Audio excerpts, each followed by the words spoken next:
Zixtal stared at the holographic display of Earth, his four eyes blinking in sequence as he reviewed the data for the thousandth time. Something wasn't right. After 300 years of watching this seemingly ordinary planet, he had finally spotted a pattern that made his scales itch with worry. "Senior researcher," a voice called from behind him. "The daily report is ready." Without turning, Zixtal waved one of his secondary arms, signaling the junior analyst to continue. The young Centaurian, fresh from the academy, shuffled forward with nervous energy. "Sir, we've detected another anomaly in Earth's digital communications. Their internet traffic shows patterns that shouldn't exist." Zixtal finished the sentence. "I know. I've been watching them all morning." The Galactic Council had classified Earth as a silent species centuries ago. Most developing civilizations responded to deep space signals within decades of discovering radio waves. Some took longer, but all eventually reached out to the stars with hope and curiosity. All except humans. Zixtal pulled up another hologram, this one showing Earth's technological progress over the last century. "Look at this timeline," he said, pointing to key events. "They developed radio, television, digital communications, and then something changed." The junior analyst, Kira, leaned forward, her antenna twitching with interest. "Changed how, sir?" "Their broadcasts became messy, chaotic, too chaotic." Zixtal enlarged a section of the display. "No developing civilization creates this level of signal complexity by accident. They're hiding something." "But sir, the Council's protocols clearly state." "The Council is wrong," Zixtal interrupted, his voice dropping to a whisper. "We've been watching Earth for all the wrong reasons. They're not silent because they can't hear us. They're silent because they choose to be." Kira's antenna went rigid with shock. "That's impossible. No pre-contact species could detect our observation signals. The encryption is compromised." Zixtal pulled up a new dataset, showing the last week's worth of Earth's internet traffic. Hidden within the chaos of cat videos and social media posts were patterns. Complex, deliberate patterns that mimic the Council's most secure communication protocols. "By the first stars," Kira whispered, her professional demeanor cracking as she understood the implications. "They'd been watching us back." Zixtal nodded grimly. "For decades at least. Maybe longer. Every probe we've sent, every scan we've conducted, they've been collecting data. Learning. Adapting." A sudden alert flashed across their screens. Another observation probe, the third this month, had gone dark while approaching Earth's orbit. The official report would blame it on solar flares or mechanical failure, just like all the others. "Sir," Kira said, her voice trembling slightly, "should we inform the Council?" Zixtal stared at the holographic Earth, slowly rotating in front of him. Somewhere down there, humans were going about their daily lives, all while running the most elaborate deception the galaxy had ever seen. They had turned their entire civilization into a mask, hiding their true capabilities behind a facade of normal development. "No," he finally answered. "First, we need to understand what we're dealing with. The humans have spent decades preparing for something. I want to know what." As if in response to his words, a new alert appeared on their screens. For a fraction of a second, every digital communication on Earth synchronized into a single clear pattern. It was too brief for most systems to detect, but Zixtal's specialized equipment caught it. The message was short, encoded in the Council's own encryption format. "We see you watching. We've always seen you." Zixtal's scales turned pale. Earth's silence was about to break, and the galaxy would never be the same. The Council's emergency meeting chamber hadn't been used in over 50 years. Now, its ancient lights hummed to life as 12 of the galaxy's most powerful beings gathered to discuss Earth. Zixtal stood in the center, trying not to show his nervousness as he faced the Council's stern faces. "Another probe lost." High Commander Valthor's voice boomed through the chamber. "That's the 5th one this week. Your explanation better be good, researcher." Zixtal activated his presentation console. "The humans aren't just destroying our probes," he said, bringing up a hologram of Earth. "They're dismantling them, learning from them. Each probe we send fails in a different way than the last." "Impossible," scoffed Counselor Mira X, her crystalline form glittering with skepticism. "Their technology is centuries behind ours. They still use combustion engines. That's what they want us to think." Zixtal displayed the data he and Kira had collected. "Look at their internet traffic patterns. They're using quantum encryption that rivals our best systems, hiding it within what appears to be normal civilian communications." The council chamber filled with murmurs. A junior analyst, recently promoted after Kira's mysterious reassignment, rushed in with a datapad. Zixtal's heart sank as he read the message. "High Commander," he said, his voice tight with tension, "Earth has just broadcast its first official message to space." The chamber fell silent. For centuries, they had waited for humanity's first words to the stars. Everyone expected the usual messages of peace and curiosity that most species sent. What they got instead made the High Commander's scales fade to a pale blue. The message repeated on every frequency the Council used, even the secret ones. "We see you watching. We've always seen you. Your probes have taught us much. Would you like to know what we learned?" Attached to the message was a detailed technical analysis of every probe they had sent to Earth over the last 50 years. The humans hadn't just studied the probes, they had improved upon their designs. "Bind the void," whispered Counselor Mira X, her crystalline surface clouding with worry. "They've been testing us." "Not just testing," Zixtal corrected, bringing up new data. "Training. Every probe we sent gave them more information about our technology. They've been treating our observation attempts as free research and development." The junior analyst's pad chimed again. This time, the message made even Zixtal's professional composure crack. "Greetings, Galactic Council." The new transmission began. "We thought you might appreciate a demonstration of what we've learned from your generous donations to Earth's technological development." Suddenly, every screen in the chamber lit up with warning signals. Across the galaxy, Council observation posts went dark one by one. Their most advanced stealth systems were being detected and shut down by technology that shouldn't exist. "How?" demanded Valfor.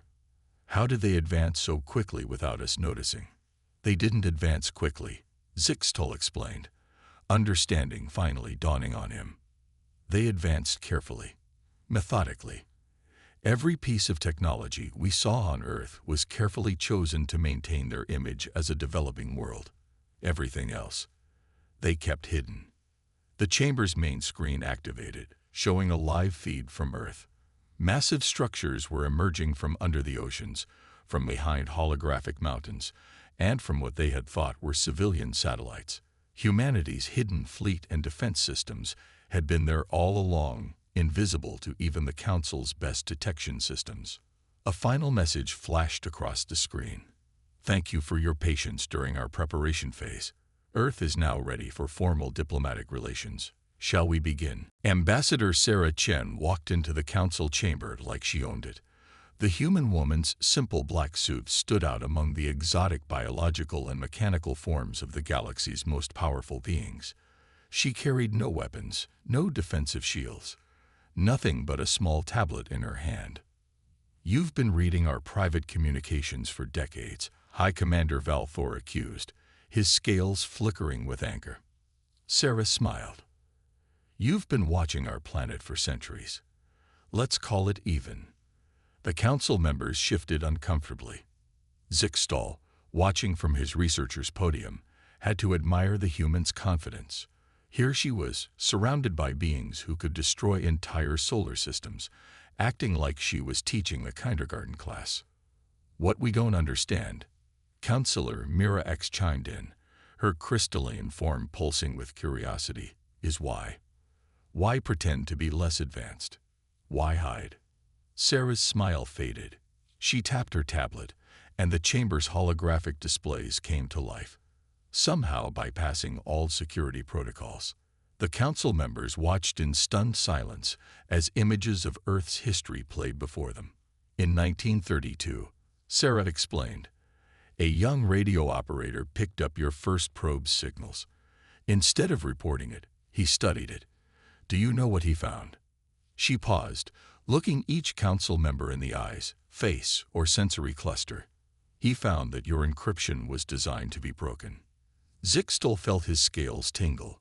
The council always used simplified encryption on observation probes, making it easier for developing species to detect and respond to them. It was meant to be encouraging. You wanted us to find you, Sarah continued, to reach out with joy and wonder at discovering we weren't alone.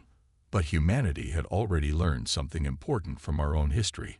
When an advanced civilization discovers a less advanced one, it rarely ends well for the latter.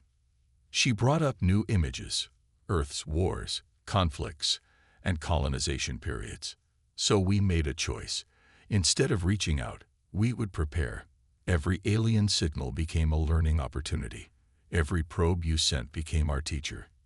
Impossible, Valthor growled. Our technology is centuries ahead of. Your technology, Sarah interrupted, is predictable. She tapped her tablet again, and suddenly the chamber's gravity reversed. Council members floated helplessly for a moment before it returned to normal. You rely too heavily on standardized systems. Once we understood your basic encryption principles, the rest was just human creativity. Zixtal watched in fascination as Sarah brought up more displays, showing how humans had taken council technology and reimagined it in ways no alien species had considered. They hadn't just copied the designs, they had transformed them, combined them with Earth innovations in ways that defied conventional galactic engineering. While you watched us launch rockets and satellites, Sarah explained, we were building quantum computers inside what you thought were primitive mobile phones. While you monitored our crude internet, we were using it to hide an entire civilization's worth of advanced technology in plain sight. Why reveal yourselves now? Mira X asked, her crystalline surface rippling with emotion. Sarah's expression turned serious. Because there's something coming. Something worse than a council of well-meaning but condescending observers. We've detected signals from the outer rim. Signals that your standard protocols missed because they weren't looking for them. She brought up one final image, a pattern of stars going dark at the edge of known space. Humanity is done hiding, Sarah declared. Now we're offering to teach you how to hide too. Because trust me, you're going to need it. The council chamber fell silent as the implications sank in. Humanity hadn't just been protecting itself from the council. They had been preparing for something much worse. And now, they were the galaxy's best hope for survival. The council's war room hadn't seen use in over 3 millennia. Now, its ancient displays showed Earth's military capabilities, and even the oldest council members felt a chill they hadn't experienced since their species' youth. As you can see, Sarah Chen explained, pointing to a holographic display of Earth's defense systems, we took inspiration from nature. Just as some Earth creatures use camouflage, we learned to hide our true capabilities in plain sight. Zixtal watched in amazement as what appeared to be ordinary communications satellites transformed, revealing weapon systems that could rival the Council's best destroyers. Those were there the whole time, he asked, his scientific curiosity overwhelming his fear. Sarah nodded. Everything you saw on Earth was real. We just made sure you saw what you expected to see. Those old-style rockets, they carried quantum computers disguised as primitive guidance systems. Those clunky space stations, advanced weapon testing facilities hidden behind holographic filters. High Commander Valthor, who had been unusually quiet, finally spoke. You mentioned signals from the outer rim. Show us. Sarah's tablet connected to the war room's main display. The image showed a pattern that made even the most seasoned council analysts gasp. Entire star systems were going dark, their communications cutting off in a systematic pattern that could only be deliberate. We detected these signals during what you thought was our primitive radio age, Sarah explained. While your probes were looking for simple broadcast responses, we were building deep space monitoring systems specifically designed to detect threats. Counselor Mira X's crystalline form dimmed with worry. Why didn't our systems detect this? Because you weren't looking for it, Zixtal realized, his scales tingling with sudden understanding. Our detection systems are designed to find civilizations that want to be found. Humanity built their systems to find those trying to hide. Sarah smiled grimly. Exactly. Your civilization evolved in relative peace. Ours. She brought up images of Earth's military history. We evolved expecting threats. Every new technology we developed was first examined for its defensive capabilities. When we detected alien signals, our first thought wasn't how do we say hello, but how do we survive if they're hostile? The war room's displays shifted to show Earth's military preparations over the decades. What the Council had dismissed as primitive military exercises were actually tests of advanced weapon systems, hidden behind a carefully maintained facade of technological backwardness. That's why we didn't respond to your signals, Sarah continued. We were too busy building defenses against the possibility that you, or something worse, might be a threat, and now that something worse has appeared. She brought up a new display, showing a mathematical model that made Zixtal's scientific mind race with possibilities. This is how the outer rim signals are spreading. It's not random. It's systematic. Whatever's out there isn't just exploring. It's hunting. And you believe you can help us? Valthor asked, his tone somewhere between skepticism and hope. Sarah's expression hardened. We've spent centuries preparing for this exact scenario. While you were watching us launch cars into space for publicity stunts, we were perfecting stealth technology that your best systems still can't detect. While you monitored our internet cat videos, we were building a military force capable of facing threats you hadn't even imagined. The room fell silent as the implications sank in. Humanity hadn't just fooled the Council, they had surpassed them in ways that mattered most. And now, facing an unknown threat from the outer rim, the galaxy's best hope lay with the species that had spent centuries practicing the art of appearing harmless while preparing for war. Admiral James Rodriguez stood before the combined Council fleet, his weathered face displayed on every ship's command screen.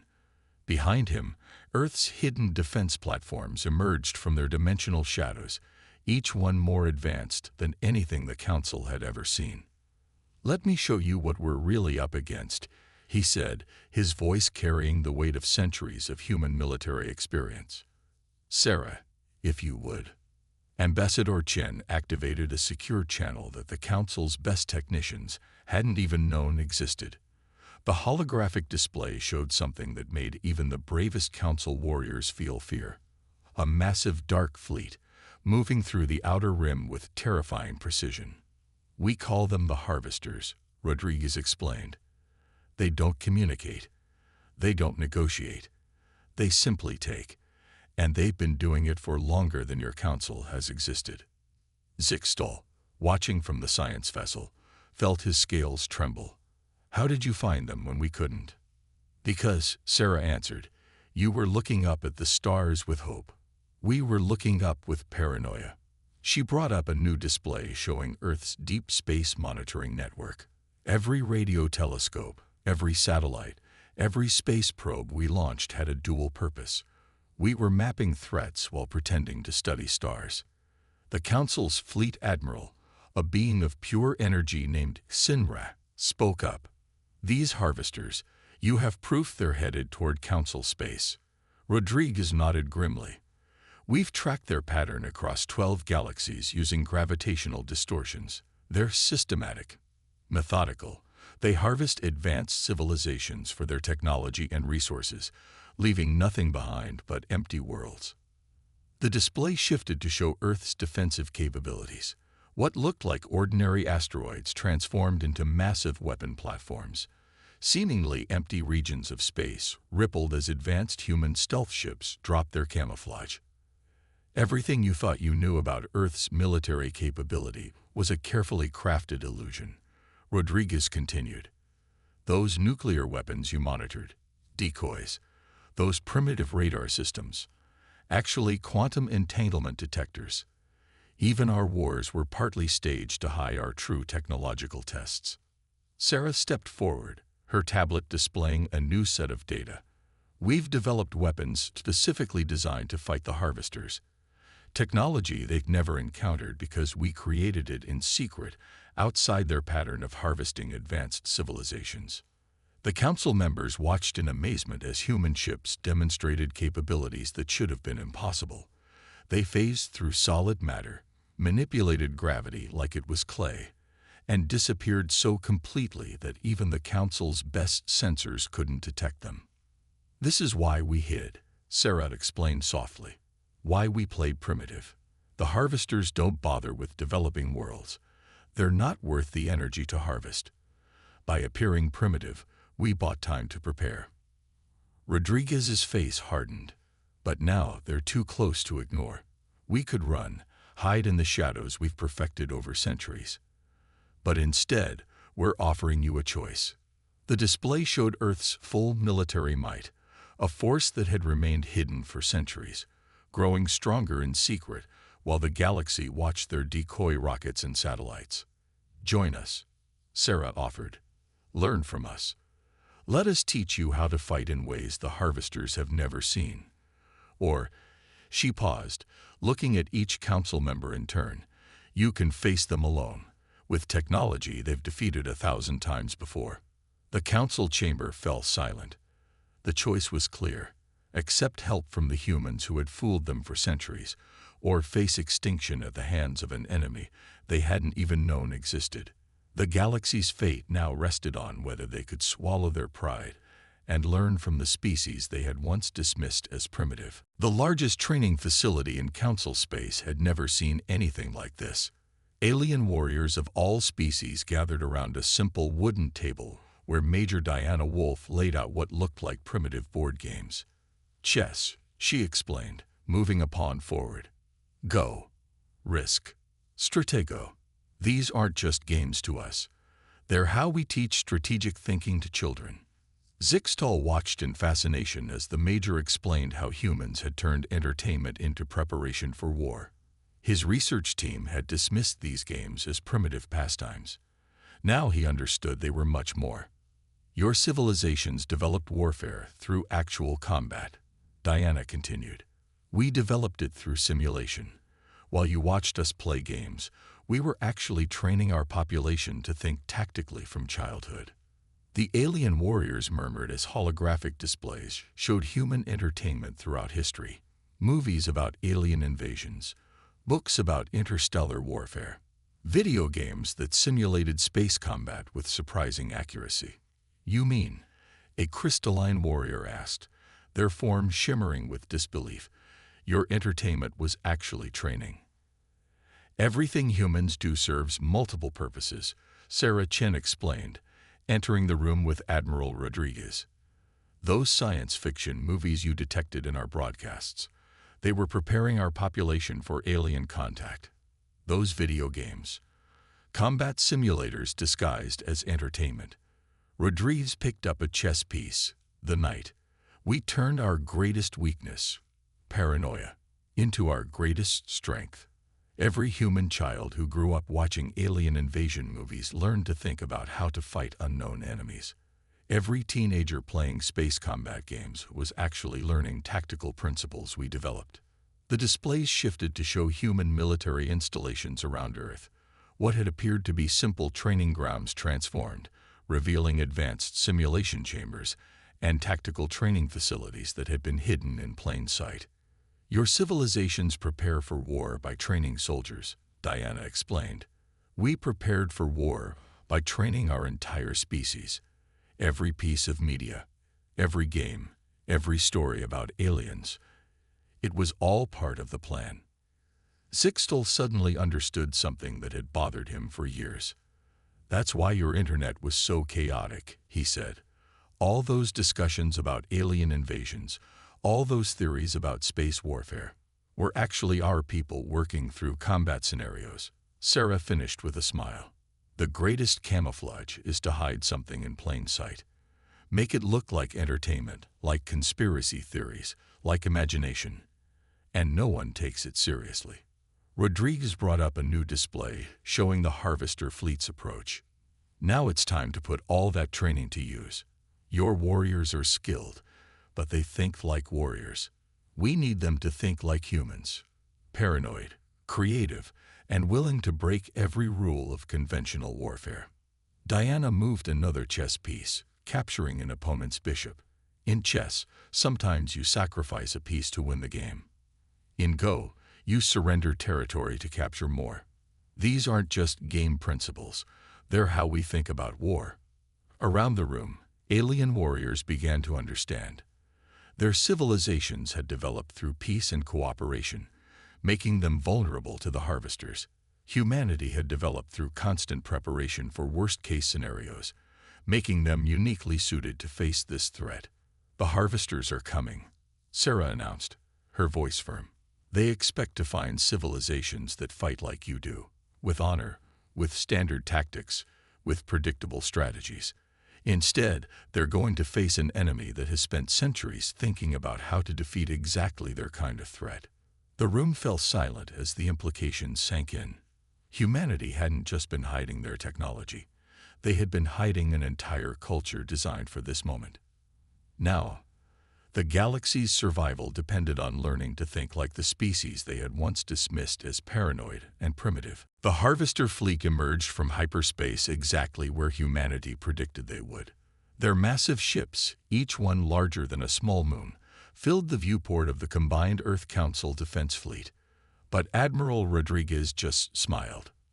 Now, he said quietly into his comm, show them what humanity's silence was hiding. Across the battlefield, space itself seemed to twist. Thousands of human stealth ships appeared from nowhere, their designs unlike anything the galaxy had ever seen. They moved in patterns that made no sense to conventional military doctrine, exactly as planned. Remember your training. Major Diana Wolf's voice echoed across all channels. Fight like humans. Be unpredictable. Be creative. Be impossible.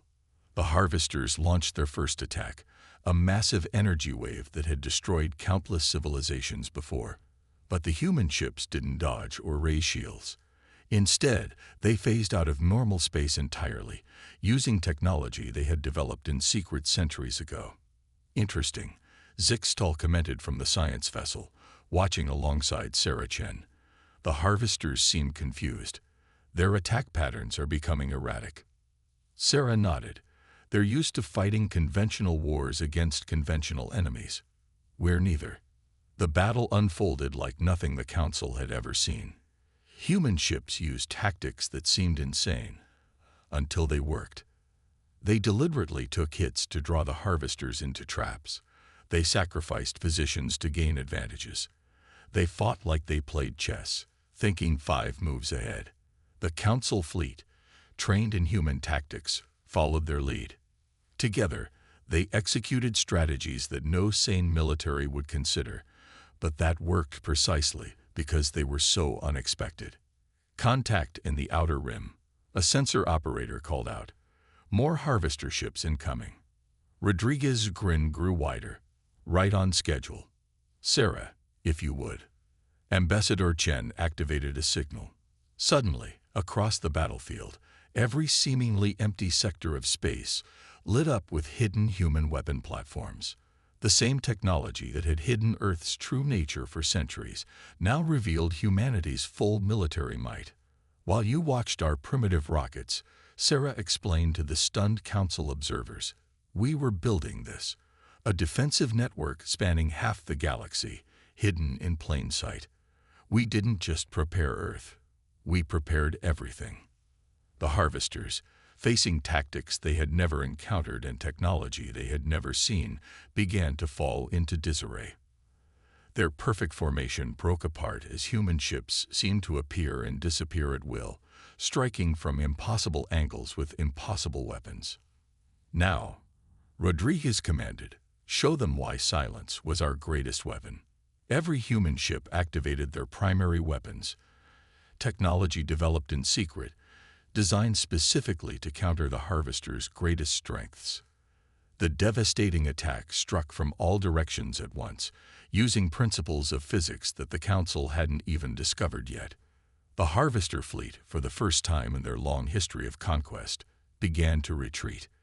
But humanity had planned for this too. Hidden hyperspace disruptors, planted decades ago, activated. The Harvesters were trapped. Your civilizations evolved through peace, Diana explained to the watching Council fleet. You built ships to explore, to trade, to protect. We built ships to wage a war we knew was coming. Every technology, every tactic, every strategy, all designed for this moment. As the last Harvester ship fell, the galaxy witnessed the full truth of humanity's silence. They hadn't been primitive, or peaceful, or ignorant. They had been preparing, planning, and building in secret. Their silence hadn't been the silence of a sleeping species. It had been the silence of a predator waiting for the perfect moment to strike. The galaxy would never be the same. But thanks to humanity's paranoia, its preparation, and its dedication to appearing harmless while building the deadliest fighting force in history, there would still be a galaxy to change.